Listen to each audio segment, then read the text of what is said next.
Existen juegos que marcaron generaciones y otros que nadie llegó a jugar. Proyectos que fueron cancelados, prototipos que se perdieron, y títulos que solo existen en rumores, artículos viejos o recuerdos borrosos. Bienvenidos a esta serie donde exploramos lo más profundo del Lost Media en los videojuegos. Hoy, te voy a contar la historia de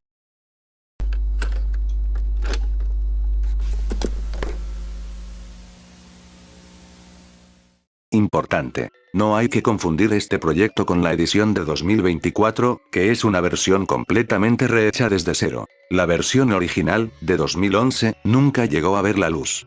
No se conocen muchos detalles sobre su historia o jugabilidad, pero sí sobre su desarrollo técnico.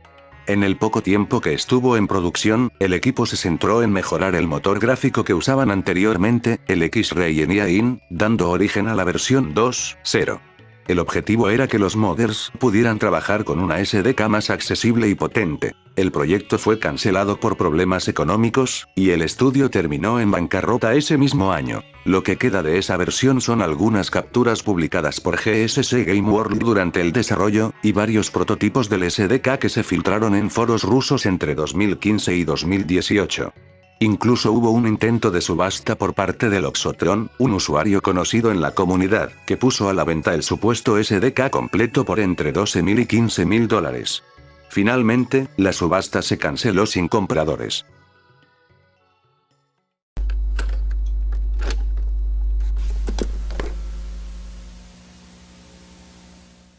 Call of Duty Vietnam iba a ser algo muy diferente dentro de la saga. Iba a ser el primer Call of Duty en tercera persona, un giro bastante arriesgado para una franquicia conocida por su enfoque en primera persona. La historia se ambientaba durante la Guerra Fría, en zonas como Vietnam, Laos y Camboya. No se sabe con exactitud cuándo comenzó su desarrollo, pero duró alrededor de 8 meses. De hecho, algunos desarrolladores comentaron que los primeros 15 minutos del juego ya eran completamente jugables. En enero de 2011, el proyecto fue cancelado. Glenn Schofield, ex CEO de Sledgehammer Games, lo mencionó como posiblemente cancelado en su momento y tiempo después, el estudio terminó enfocándose en Call of Duty Advanced Warfare. La única información que queda hoy es una entrevista en la que Glenn da más detalles sobre lo que pudo haber sido este juego, además de algunos artes conceptuales.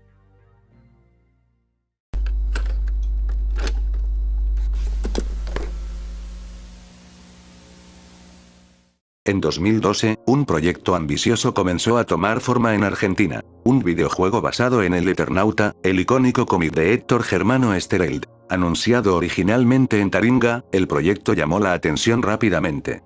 Iba a ser un shooter en primera persona con mundo abierto, muy influenciado por títulos como Stalker y Fallout.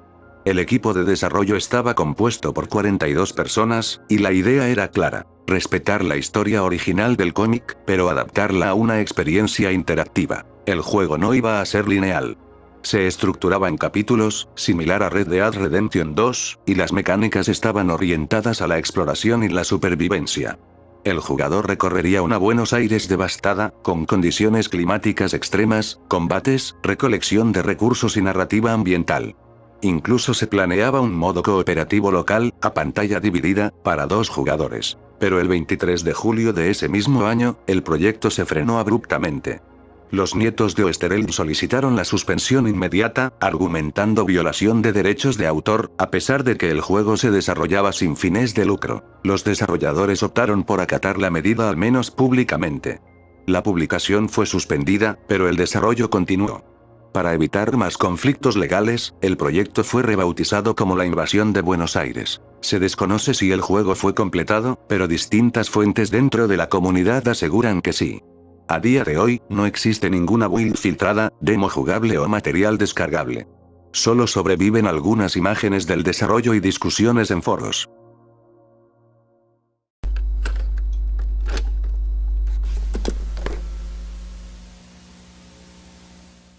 Entre los proyectos más enigmáticos de Nintendo, hay uno que casi nadie recuerda y otro del que solo se sabe un nombre: Mario's Castle. Este título, según una breve mención en la revista Electronic Gaming Monthly, habría sido un juego en desarrollo para Project Atlantis, el nombre clave de una consola portátil de Nintendo que nunca llegó a ver la luz. Project Atlantis fue, en teoría, la sucesora directa de la Game Boy original, y se esperaba su lanzamiento para 1996. Lo más sorprendente de esta consola era su potencia. Un procesador ARM RISC con frecuencias entre 25 y 160 MHz, pantalla LCD de 3x2 pulgadas, y un sistema de 32 bits.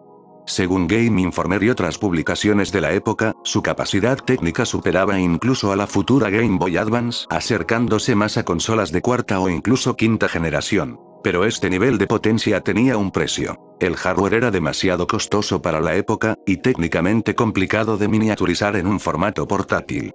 La consola fue cancelada antes de entrar en producción. Y con ella, también desapareció Mario's Castle. No existe arte conceptual, prototipos, ni demos jugables.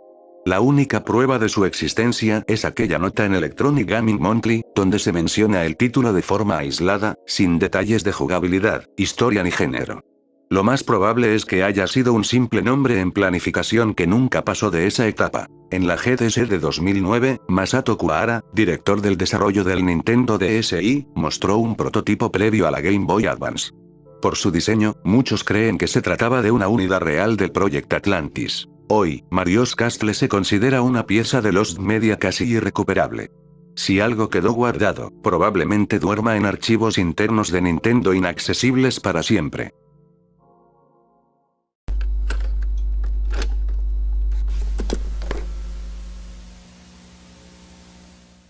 Entre todos los materiales perdidos de la historia del gaming, hay uno que muchos consideran un verdadero santo grial. La demo de Sonic the Hedgehog presentada en el Tokyo Toy Show. Esta demostración técnica fue creada por el Sonic Team en 1990, antes del lanzamiento oficial del primer Sonic. Se mostró únicamente durante el evento, y desde entonces, nunca volvió a aparecer. Lo que hace tan especial a esta demo es que mostraba una versión temprana de Green Hill Zone, muy diferente, y en algunos aspectos, superior, a lo que llegó al juego final. Por ejemplo, el fondo tenía hasta 7 capas de scroll parallax, un detalle técnico impresionante para la época, considerando que la versión final del juego solo tiene entre 2 y 3 capas. También había elementos visuales que no se vieron nunca más, como estructuras rocosas con forma de edificios. El sprite de Sonic, además, era mucho más simple, y parecía estar hecho en 8 bits, como si viniera de la versión de Master System. Hasta el día de hoy, esa demo no ha sido publicada ni filtrada. En una entrevista, el propio Yuji Naka, creador de Sonic, confirmó que el prototipo iba a ser incluido en Sonic Mega Collection pero que no se hizo, porque Sega habría perdido la ROM. Sí, literalmente la perdieron. Lo que hace que su recuperación sea, hasta ahora, prácticamente imposible. Esta demo es uno de los materiales más buscados no solo por los fans y coleccionistas de Sonic, sino también por muchos entusiastas de la Lost Media. Y a menos que alguien, en algún momento, encuentre una copia física olvidada en algún archivo de Sega, puede que nunca vuelva a ser vista.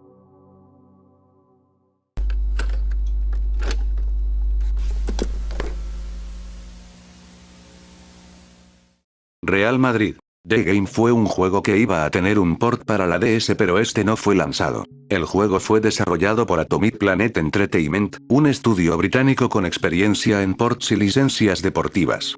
Según GameSpot, la versión para DS fue oficialmente cancelada. Pero ahí es donde las cosas se ponen raras. En la tienda de Amazon Reino Unido, aún se puede encontrar la ficha del juego. Incluye portada, imágenes, e incluso una supuesta fecha de lanzamiento. 15 de marzo de 2009. Sin embargo, nunca se encontró una unidad en venta, ni reseñas, ni evidencia de que haya llegado al público. En 2020, un usuario en redes aseguró haber conseguido una copia a través de Mercado Libre. Subió algunas fotos de mala calidad, pero no pudo compartir la ROM, argumentando que no tenía el equipo necesario para ser un volcado. Poco después, fue desmentido. Las imágenes eran tomadas de otros juegos de fútbol. A día de hoy, Real Madrid. The Game para DS sigue siendo una incógnita. No hay ROM si no hay gameplay. Lo más probable es que nunca haya sido lanzado. Y así, otro pedazo de historia se nos escapa entre los dedos. ¿Realmente existió? ¿Alguien llegó a jugarlo?